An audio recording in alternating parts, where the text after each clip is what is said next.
आदिवासियों के बीच में एक प्रथा प्रचलित थी कि किसी व्यक्ति का मिट्टी का पुतला बना करके और उसको बीमारी भेजी जा सकती है। बीमारी तो छोड़िए, उसकी मौत भी भेजी जा सकती है। रुडोल्फ फ्रैंक ने अपने जीवन के 30 बेशकीमती वर्ष इस बात के अनुसंधान में लगा दिए कि दूर बैठे किसी व्यक्ति को क्या किसी मिट्टी के पुतले के माध्यम से प्रभावित किया जा सकता है। अपने अति संदेही मन और वैज्ञानिक आधार पर अमेजन के आदिवासियों के बीच 30 वर्षों तक किए गए प्रयोगों के जो नतीजे आए वो बहुत आश्चर्यजनक और चौंकाने वाले थे। उन्होंने अनेकानेक बार इन प्रयोगों को पूरी तरह सफल पाया। उन्होंने अपने सामने किए गए प्रयोगों में यहां तक देखा कि पेड़ों की मूर्तियां बना करके पेड़ों को सुखाया जा सकता है, जबकि उन पेड़ों को खाद और पानी बराबर दिया जा रहा है और उन्हें उपयुक्त वातावरण भी मिल रहा है। लेकिन 30 दिन तक इस प्रक्रिया के माध्यम से उनने देखा कि वो पेड़ पूरी तरह से सूख गए। इस प्रक्रिया की तह पर जाकर गहराई और सूक्ष्मता के साथ अन्वेषण उपरांत रुडोल्फ फ्रैंक ने यह निष्कर्ष दिया, जिस व्यक्ति को भी बीमारी या मौत भेजनी है उसका मिट्टी का एक पुतला होना चाहिए, भले ही उस व्यक्ति की वास्तविक आकृति उसके मिट्टी के पुतले से मेल खाती हो या न खाती हो।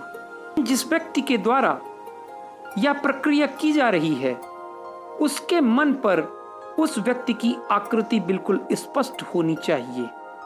क्रिया करने वाले व्यक्ति के द्वारा अपने मन की आकृति को स्पष्टता और मजबूती के साथ उस मिट्टी के पुतले में प्रतिस्थापित करना चाहिए। जिस व्यक्ति के द्वारा यह क्रिया संपादित की जा रही है उसकी ऊर्जा का स्तर विशाल होना चाहिए, क्योंकि इस प्रक्रिया के लिए आवश्यक है कि क्रिया करने वाले व्यक्ति के ऊर्जा का स्तर जिस व्यक्ति पर क्रिया की जा रही है उससे उच्चतम होना चाहिए।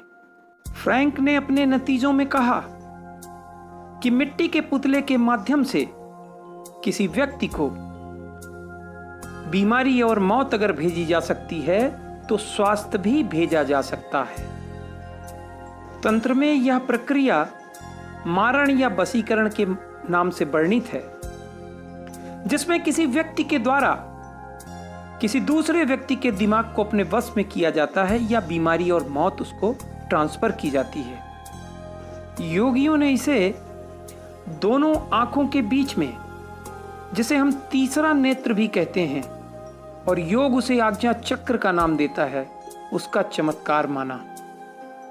और योग ने कहा कि आज्ञा चक्र के माध्यम से इस तरह के तमाम चमत्कार घटित होते हैं कि यदि आपके द्वारा कोई बात आज्ञा चक्र पर रख करके कही जाती है, चाहे वो अपने बेटे के लिए हो, नौकर के लिए हो या किसी अन्य के लिए हो, 10 में से 9 अवसर ऐसे आएंगे जब उनके लिए आपकी कही हुई बात के पालन से इनकार करना असंभव हो जाएगा। लेकिन यही बात अगर आप आज्ञा चक्र पर रख करके नहीं कहते हैं तो उन परिस्थितियों में इसके उलट परिणाम प्राप्त होते हैं। योग इसे आज्ञा चक्र का चमत्कार कहता है, क्योंकि आज्ञा चक्र ही इस जगत में समस्त प्रकार के ट्रांसमिशन का केंद्र बिंदु हुआ करता है। पूर्व के जितने बड़े प्रतापी और ऐश्वर्यशाली सम्राट थे उन सब का आज्ञा चक्र बहुत ही मजबूत, जागृत और जीवंत था। कुंडली के समस्त चक्रों में आज्ञा चक्र बहुत ही महत्वपूर्ण चक्र है, जो टेलीपैथी से लेकर के परकाया प्रवेशन तक और इस तरह की तमाम पराविद्याओं के लिए एकमात्र जिम्मेदार है। आज्ञा चक्र पर रख करके जब आपके द्वारा विचार छोड़े जाते हैं तो उनमें आपकी ऊर्जा भी मिल जाती है, और जिसके कारण उनकी गति बहुत तीव्र हो जाती है और वो विचार बहुत प्रभावी बन करके स्पष्ट होते हैं। यह जितना सरल है, वास्तव में मूर्त रूप से करने में यह अत्यधिक कठिन और दुरूह। फ्रैंक ने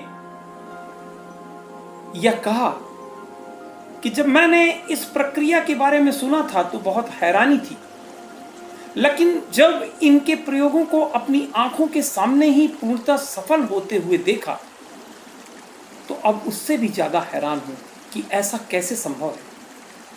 परंतु यह मिट्टी के पुतले के द्वारा किसी व्यक्ति को बीमारी भेजी जा सकती है और यहां तक कि उसकी मृत्यु भी कारित की जा सकती है, और उसी मिट्टी के पुतले के माध्यम से ही किसी व्यक्ति को उसका स्वास्थ्य भी भेजा वैज्ञानिक है और यह एनर्जी ट्रांसफर की थ्योरी पर या ट्रांसमिशन ऑफ एनर्जी की थ्योरी पर बेस्ड है। अलग अलग विधा में इसके अलग अलग नाम हो सकते हैं, परंतु इसके लिए जिस तपश्चर्या, जिस अभ्यास, जिस उच्चतम ऊर्जा स्तर की आवश्यकता है वह केवल आपके भीतर सद्विचार, सद्गुण और सकारात्मकता से ही संभव है।